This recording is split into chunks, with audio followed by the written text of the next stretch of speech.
ಇಲ್ಲ ಸರ್, ಆಗಿದ್ದಾಗೋಯ್ತು. ಇನ್ನು ಯಾವುದೇ ಕಾರಣಕ್ಕೂ ಈ ತಪ್ಪನ್ನು ಮಾಡೋದಿಲ್ಲ. ಮಾಡಿ ಮಾಡಿ ಮಾಡಿ ಬಿಗ್ಗರಲ್ಲ ಬಿಗ್ಗೆಸ್ಟ್ ಲಾಸ್ ಆಗ್ತಾ ಇದೆ ನನಗೆ. ದೊಡ್ಡ ಲಾಸ್ ಆಗ್ತಿದೆ. ಯಾವುದೇ ಕಾರಣಕ್ಕೆ ಇದು ಮಾಡೋದಿಲ್ಲ ಅಂತ ಹೇಳ್ತೀವಿ, ಆದರೆ ನಾವು ತಿರ್ಗಾ ಅದೇ ತಪ್ಪನ್ನು ಮಾಡ್ತಾ ಇದ್ದೀವಿ. ಅದನ್ನು ಹೇಗೆ ಸ್ಟಾಪ್ ಮಾಡೋದು, ಓವರ್ ಟ್ರೇಡಿಂಗನ್ನು ಸ್ಟಾಪ್ ಮಾಡಿ ನಾವು ಅದರಿಂದ ಹೊರಗೆ ಬರೋದಾದರೂ ಹೇಗೆ ಅನ್ನೋದು ಈಗ ಬಹಳ ಮುಖ್ಯವಾದ ಮತ್ತು ಚಾಲೆಂಜಿಂಗ್ ವಿಷಯ ಆಗಿದೆ ಅಲ್ವಾ? ಸೊ ಅದಕ್ಕೆ ಬೇಕಾಗಿರೋ ಈಸಿ ಟಿಪ್ಸ್ ನಾನು ನಿಮ್ಗೆ ಕೊಡ್ತಾ ಇದ್ದೀನಿ. ಅದನ್ನು ಕರೆಕ್ಟಾಗಿ ಫಾಲೋ ಮಾಡಿದ್ರೆ ಆಯಿತು. ನಮಸ್ತೆ ಫ್ರೆಂಡ್ಸ್, ಎಲ್ಲರಿಗೂ ಕೌಶಲ್ ಟ್ರೇಡರ್ಗೆ ಸ್ವಾಗತ. ಇವತ್ತಿನ ಎಜುಕೇಷನಲ್ ವೀಡಿಯೋಸ್ ನೋಡೋದು ಅಂತ ಆದರೆ, A successful trader is defined by the quality of the trades ಅಂತ ಹೇಳ್ತಾರೆ, ನಾಟ್ ಬೈ ದ ಕ್ವಾಂಟಿಟಿ ಅಂತ ಅಲ್ವಾ? ಕರೆಕ್ಟ್. ಅಂದರೆ ಒಂದು ಟ್ರೇಡರ್ ಆಗಬೇಕಂತ ಹೇಳೋನು ಕ್ವಾಲಿಟಿ ನೋಡಬೇಕು ಬಿಟ್ಟು ಕ್ವಾಂಟಿಟಿ ನೋಡಬಾರ್ದು. ನಾನು ದಿನಕ್ಕೆ ಎಷ್ಟು ಟ್ರೇಡ್ ಮಾಡಿದೆ ಅನ್ನೋದು ಮುಖ್ಯ ಅಲ್ಲ, ಯಾವ್ಯಾವ ಕ್ವಾಲಿಟಿಯಾಗಿರೋ ಟ್ರೇಡನ್ನು ಮಾಡಿದೆ ಅನ್ನೋದು ಭಾಳ ಬಹಳ ಭಾಳ ಮುಖ್ಯ ಆಗೋದು. ಕರೆಕ್ಟ್ ಅಲ್ವಾ? ಸೊ ಅದೇ ರೀತಿಯಲ್ಲಿ ನೋಡೋಕ್ಕೆ ಹೋದರೆ ನೋಡಿ, ಟ್ರೇಡಿಂಗ್ ಅಂತ ಹೇಳೋದು ಏನಂತ ಹೇಳಿದ್ರೆ, ನಾವು ಒಂದು ಕಡೆ ಕೂತಿರ್ತೀವಿ, ನಾವು ಅಬ್ಸರ್ವ್ ಮಾಡ್ತಾ ಇರ್ತೀವಿ ಚಾರ್ಟು, ಸಿಗ್ನಲ್ಸ್ಗಳು ಬರ್ತಾ ಇರುತ್ತೆ, ಬೈ ಸಿಗ್ನಲ್ಲು ಸೆಲ್ ಸಿಗ್ನಲ್ಲು ಬರ್ತಾ ಇರುತ್ತೆ. ಕರೆಕ್ಟ್ ಅಲ್ವಾ? ಆವಾಗ ನಮ್ಮ ತಲೆಯೊಳಗೆ ಎರಡು ಓಡ್ತಿರ್ತದೆ, ತಗೊಳ್ಳೋ ಬೇಡವೋ. ಕರೆಕ್ಟ್ ಅಲ್ವಾ? ಈ ಡಿಸಿಷನ್ ಮಾಡೋದಕ್ಕೆ ಯೋಚನೆ ಮಾಡ್ತಾ ಇರ್ತೀವಿ. ಕೊನೆಗೆ ಏನೋ ಒಂದು ಧೈರ್ಯ ಮಾಡ್ಕೊಂಡು ತಗೊಳ್ಳೋಣ ಅಂತ ತೀರ್ಮಾನ ಮಾಡ್ತೀವಿ, ಇಲ್ಲ ಭಯಪಟ್ಟು ಬೇಡ ಅಂತ ತೀರ್ಮಾನ ಮಾಡ್ತೀವಿ. ಸೊ ಎರಡರಿಂದ ಏನಾರು ಆಗ್ಬೋದು. ಕರೆಕ್ಟಾ?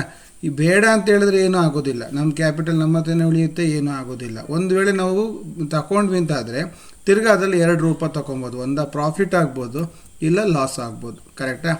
ಲಾಸು ಪ್ರಾಫಿಟ್ ಆದಮೇಲಿಂದ ನಮಗೆ ಫ್ರಸ್ಟ್ರೇಷನ್ ಶುರು ಆಗುತ್ತೆ. ಒಂದು ಪ್ರಾಫಿಟ್ ಆದರೆ ಎಕ್ಸೈಟ್ಮೆಂಟು, ಲಾಸ್ ಆಯ್ತಂದರೆ ಫ್ರಸ್ಟ್ರೇಷನ್, ಇದೆರಡು ಶುರು ಆಗುತ್ತೆ. ಸೊ ಇದರಿಂದಾಗಿ ನಾವು ಟ್ರೇಡಿಂಗ್ ಅಂತ ಹೇಳಿದ್ರೇ ನಾವು ಏನಾಗ್ತಿದೆ, ಬೈ ಸೆಲ್ ಇದೇ ಆಗ್ತಾಯಿದೆ. ಕರೆಕ್ಟಾ? ಒಂದು ಬೈ ಮಾಡೋದು, ಇಲ್ಲ ಸೆಲ್ ಮಾಡೋದು, ಇಲ್ಲ ಬೈ ಮಾಡೋದು, ಸೆಲ್ ಮಾಡೋದು, ಇದನ್ನೇ ಮಾಡ್ತಾಯಿದ್ದೀವಿ. ಅದಕ್ಕೋಸ್ಕರ ನಾವು ದುಡ್ಡನ್ನು ಇನ್ವೆಸ್ಟ್ ಮಾಡ್ತೀವಿ, ಬೈ ಸೆಲ್ ಮಾಡ್ತಾ ಹೋಗ್ತಿದ್ವಿ. ಯಾಕೆ ಮಾಡ್ತಾಯಿದ್ದೀವಿ ಅಂತಲೇ ಗೊತ್ತಾಗೋದಿಲ್ಲ. ಪರ್ಸಲ್ ದುಡ್ಡು ಬರ್ತಾ ಇರುತ್ತೆ, ದುಡ್ಡು ಹೋಗ್ತಾ ಇರುತ್ತೆ. ಇದು ಡಿಜಿಟಲ್ ಕರೆನ್ಸಿ ಆಗಲಿಕ್ಕೆ ಹೋಗಿ ನಮ್ಗೆ ಅಷ್ಟು ಗೊತ್ತಾಗೋದಿಲ್ಲ. ಆದರೆ ಸೇಮ್ ಟು ಸೇಮ್ ಪೈಸಾ ಬರ್ತಾ ಇರೋದು, ಹೋಗ್ತಾ ಇರೋದು, ಇದೇ ಆಗ್ತಾಯಿದೆ. ಯಾಕೆ ಅಂತ ಕೇಳಿದ್ರೆ ನಮ್ಮ ಒಂದು ಓವರ್ ಟ್ರೇಡಿಂಗ್ ಹ್ಯಾಬಿಟಿಂದ ಅದು ನಮಗೆ ಅಡಿಕ್ಷನ್ ಆಗೋಗಿದೆ. ಕುಡಿಯೋ ಚಟ, ಸಿಗರೇಟ್ ಎಳೆಯೋ ಚಟ ಇದ್ದಂಗೆ ಈ ಟ್ರೇಡಿಂಗ್ ಮಾಡಬೇಕು ಅನ್ನೋದು ಚಟ ಆಗಬಾರ್ದು, ಅದು ಚಟುವಟಿಕೆ ಆಗಬೇಕು. ಕರೆಕ್ಟ್ ಅಲ್ವಾ? ಅದೊಂದು ಏನೋ ಒಂದು ಆ್ಯಕ್ಟಿವಿಟೀಸ್ ಆಗಬೇಕೇ ಬಿಟ್ಟು ಅದು ಚಟ ಆಯ್ತು ಅಂತ ಹೇಳಿದ್ರೆ ಭಾಳ ಕಷ್ಟ. ಸೊ ಈ ಚಟದಿಂದ ಹೊರಗೆ ಬರೋದು ಹೇಗೆ? ಯಾಕೆಂದರೆ ಇದೀಗ ನಮ್ಮನ್ನು ಹಾಳು ಮಾಡ್ತಿರೋದು. ಅದಕ್ಕೆ ರೀಸನ್ ಹುಡ್ಕೋದಾದರೆ, ಓವರ್ ಟ್ರೇಡಿಂಗ್ ಮಾಡಲಿಕ್ಕೆ ನಮಗೆ ಇರೋದು ಮೂರೇ ಮೇಯ್ನ್ ರೀಸನ್. ಒಂದು, ಪ್ರಾಫಿಟ್ ಆಯಿತು ಸರ್, ಓವರ್ ಎಕ್ಸೈಟೆಡ್. ಆ ಓವರ್ ಎಕ್ಸೈಟ್ಮೆಂಟಲ್ಲಿ ತಿರ್ಗಾ ಇನ್ನೊಂದು ಟ್ರೇಡ್ ಮಾಡೋಕ್ಕೆ ಹೋದರೆ ಲಾಸ್ ಆಯಿತು. ಅಥವಾ ಬೋರ್ ಸರ್, ಬೆಳಗಿನ ಕೂತು ಬೋರ್ ಆಯಿತು, ಸಡನ್ನಾಗಿ ತಗೊಂಡು ಅದು ಲಾಸ್ ಆಯಿತು, ತಿರ್ಗಿ ಅದನ್ನು ರಿಕವರಿ ಮಾಡೋಕ್ಕೆ ಒಮ್ಮೆ ಈಚೆ ಹೋಗೋಕ್ಕೆ ಹೋದೆ, ಲಾಸ್ ಆಯಿತು. ಕರೆಕ್ಟಾ? ಅದು ಇಲ್ಲ ಅಂದರೆ ಓವರ್ ಟ್ರೇಡಿಂಗ್ ಮಾಡಲಿಕ್ಕೆ ಇನ್ನೊಂದು ಮೇಯ್ನ್ ರೀಸನ್ ಏನಂದರೆ ಜಿದ್ದು. ನಾನಾ ಮಾರ್ಕೆಟನ್ನು ನೋಡೇ ಬಿಡ್ತೀನಿ, ಅದು ಗೆಲ್ಲುತ್ತಾ ನಾನು ಗೆಲ್ಲುತ್ತಾ, ಇವತ್ತು ಎರಡರಲ್ಲಿ ಒಂದು ಡಿಸೈಡ್ ಆಗಲೇಬೇಕು ಅಂತ ತೀರ್ಮಾನದಲ್ಲಿ ಕೂತ್ಕೊಂಡು ಗಲಾಟೆ ಮಾಡೋದು. ಆ ಗಲಾಟೆ ಮಾಡೋದ್ರಿಂದನೂ ನಮಗೆ ಓವರ್ ಟ್ರೇಡಿಂಗ್ ಆಗಿರುತ್ತೆ. ಹೌದಲ್ವ ಹೇಳಿ? ಹೌದಂತಾದರೆ ನೀವು ಕಮೆಂಟಲ್ಲಿ ಬರೆದು ಕಳಿಸಿ. ಕರೆಕ್ಟ್ ಸರ್, ನೀವು ಹೇಳ್ತಿರೋದು ಕರೆಕ್ಟ್, ನನ್ನದ್ರಲ್ಲಿ ಆಗಿದೆ ಈ ಓವರ್ ಟ್ರೇಡಿಂಗ್ ಅನ್ನೋದು, ನನಗೆ ಆಗಿದೆ, ಅದು ಕಾರಣ ಇದು ಮೂರೇ, ಇದು ಬಿಟ್ಟು ಬೇರೆ ಯಾವುದೂ ಅಲ್ಲ ಅಂತ ನೀವು ಬರೆದಿರಿ. ಆಗ ನಿಮ್ಗೆ ಗೊತ್ತಾಗುತ್ತೆ, ಬಾಕಿಯವ್ರಿಗೂ ಅರ್ಥ ಆಗುತ್ತೆ. ಇದು ಮೂರು ಬಿಟ್ಟು ಬೇರೆ ಯಾವ ಕಾರಣವೂ ಇರೋದಿಲ್ಲ. ಸೊ ಆದರೆ ನಾನು ನಿಮ್ಗೆ ಹೇಳೋದೇನಂತ ಹೇಳಿದ್ರೆ, ಓವರ್ ಟ್ರೇಡಿಂಗ್ ಅನ್ನೋದು ನಿಮಗೆ ಅಡಿಕ್ಷನ್ ಆಗಬಾರ್ದು. ಅಡಿಕ್ಷನ್ ಆಗದಿರೋಂಗೆ ನೀವು ನೋಡ್ಕೊಬೇಕು. ಕರೆಕ್ಟಾ? ಹಂಗಾದರೆ ಸರಿ. ಈಗ ನಾವು ಸ್ಟಾಪ್ ಮಾಡಬೇಕಂದ್ರೆ ನಾವು ತೀರ್ಮಾನ ಮಾಡಿದ್ದೀವಿ, ಓವರ್ ಟ್ರೇಡಿಂಗ್ ಮಾಡಬಾರ್ದು ಅಂತ ತೀರ್ಮಾನ ಮಾಡಿದ್ದೀವಿ. ಆದರೆ ಹೇಗೆ? ನಮಗೆ ಓವರ್ ಟ್ರೇಡಿಂಗು ಮಾಡದಿರೋದಾಗಿ ಹೇಗೆ? ಸೊ ನಾವು ಹೇಳೋದು ಸಿಂಪಲ್, ಅದು ಪ್ರಾಫಿಟೇ ಇರಲಿ, ಲಾಸೇ ಇರಲಿ, ಯಾವುದೇ ಸಿಚುವೇಶನ್ ಇರಲಿ, ನೀವೇನು ಮಾಡಬೇಕು ಗೊತ್ತಾ? ಪ್ರತಿಯೊಂದು ಟ್ರೇಡ್ ಆದಮೇಲೂ ಒಂದು ಬ್ರೇಕ್ ತಗೊಬೇಕು. ಈ ಬ್ರೇಕ್ ತಗೊಳ್ಳೋದು ಅಭ್ಯಾಸ ಮಾಡಿಕೊಂಡ್ರೆ ಮಾತ್ರ ಓವರ್ ಟ್ರೇಡಿಂಗಿಂದ ನಾವು ಸ್ಟಾಪ್ ಆಗ್ಬೋದು. ಬ್ರೇಕ್ ತಗೊಳ್ಳೋ ಅಭ್ಯಾಸ ಮಾಡ್ಕೊಳ್ಳಿಲ್ಲ ಅಂದರೆ ಖಂಡಿತವಾಗ್ಲೂ ನಾವು ಓವರ್ ಟ್ರೇಡಿಂಗಲ್ಲಿ ಸಿಕ್ಕಾಕ್ಕೊಳ್ತೀವಿ. ಬ್ರೇಕ್ ತಗೊಂಡ್ರೆ ಬ್ರೇಕಲ್ಲಿ ಏನು ಮಾಡೋದು? ತಿರ್ಗಿ ಅದಕ್ಕೆ ಇನ್ನೊಂದು ಅಡಿಕ್ಷನ್ ಶುರು ಮಾಡ್ಕೊಬಾರ್ದು.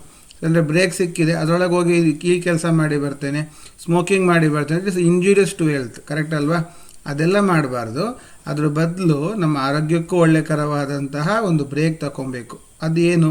ಜಸ್ಟ್ ಒಂದು 5 ಮಿನಿಟ್ಸ್ ಬ್ರೇಕ್, ಒಂದು 5 ನಿಮಿಷ ಬ್ರೇಕ್ ತಗೊಂಡು ಹೋಗಬೇಕು. ಏನು ಮಾಡಬೇಕು? ಫಸ್ಟು ನೀವು ಕೂತಿದ್ದಂಥ ಚೇರಿಂದ ಎದ್ದೇಳಿ. ನೀವು ಎಲ್ಲಿ ಕೂತ್ಕೊಂಡು ಟ್ರೇಡ್ ಮಾಡ್ತೀರ ಅಲ್ಲಿಂದ ಎದ್ದು ಫಸ್ಟು ಹೊರಗೆ ಬನ್ನಿ. ಹೊರಗೆ ಬರೋದಂದರೆ ಸುಮ್ಮನೆ ಬರೋದಲ್ಲ, ಒಂದು ಲಾಂಗ್ ಆಗಿ ಒಂದು ವಾಕ್ ಮಾಡಿ, ಒಂದು 5 ನಿಮಿಷ ವಾಕಿಂಗ್ ಮಾಡಿ, ಈಚೆಯಿಂದ ಆಚೆಯಿಂದ ಈಚೆ ನಡೀರಿ.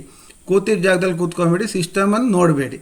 ಅದು ನೋಡಿ ತಿರ್ಗಾ ನೀವು ಟೆಂಪ್ಟ್ ಆಗ್ತೀರಿ. ಟೆಂಪ್ಟ್ ಆಗಿ ತಿರ್ಗಾ ಹೋಗಿ ಟ್ರೇಡ್ ಮಾಡೋಣ ಅನಿಸುತ್ತೆ. ಯಾವುದೇ ಟ್ರೇಡ್ ಆಗಿರಲಿ, ಪ್ರಾಫಿಟಬಲ್ ಟ್ರೇಡ್ ಆಗಿರಲಿ, ಲಾಸಬಲ್ ಟ್ರೇಡ್ ಆಗಿರಲಿ, ಒಂದು ಟ್ರೇಡ್ ಆದಮೇಲೆ ಒಮ್ಮೆ ನಿಂತ್ಕೊಳ್ಳಿ, ವಾಕ್ ಮಾಡಿ, ಒಂದು ಸ್ವಲ್ಪ ಜಾಗ ಬದಲಾಯಿಸಿ.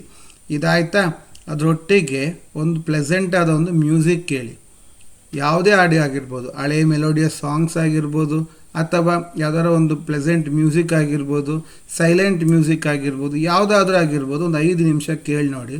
ಆಮೇಲಿಂದ ಬಂದು ಸಿಸ್ಟಮ್ ಮುಂದೆ ಕೂತ್ಕೊಳ್ಳಿ. ತಿರ್ಗಾ ನೀವು ಫ್ರೆಶ್ ಮೈಂಡೆಡ್ ಆಗ್ತೀರಿ. ಆವಾಗ ನೀವು ಸೆಟಪ್ಗೋಸ್ಕರ ಕಾಯ್ತಾ ಇರ್ತೀರಿ. ಕರೆಕ್ಟಾದ ಟ್ರೇಡ್ ಎಕ್ಸಿಕ್ಯೂಷನ್ ಸಿಕ್ಕಿದಾಗ ಮಾತ್ರ ಮಾಡೋಕ್ಕೆ ಹೋಗ್ತೀರಿ. ಅದು ಬಿಟ್ಟು ಬೇರೆ ಏನು ಮಾಡೋಕ್ಕೋಗಲ್ಲ. ನಿಮ್ಮ ಡಿಸಿಷನ್ ಪ್ರಾಪರ್ ಇರುತ್ತೆ, ನಿಮ್ಮ ಮೈಂಡ್ ಒಂದು ಕಂಟ್ರೋಲ್ಡಲ್ಲಿರುತ್ತೆ.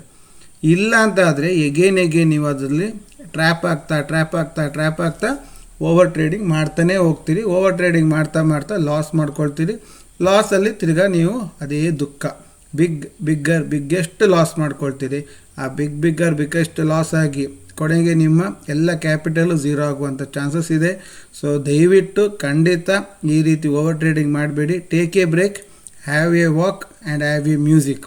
ಇದು 3 ಮಾಡಿ ನಿಮ್ಮ ಟ್ರೇಡಿಂಗನ್ನು ಚೆಂದಗೊಳಿಸಿ, ಪ್ರಾಫಿಟಬಲ್ ಆಗಿ ಮಾಡಿ ಅಂತ ಹೇಳ್ತಾ ಇವತ್ತಿನ ಎಜುಕೇಷನ್ ವಿಡಿಯೋನ ಕಂಪ್ಲೀಟ್ ಮಾಡ್ತಾ ಇದ್ದೀನಿ friends. Thank you very much.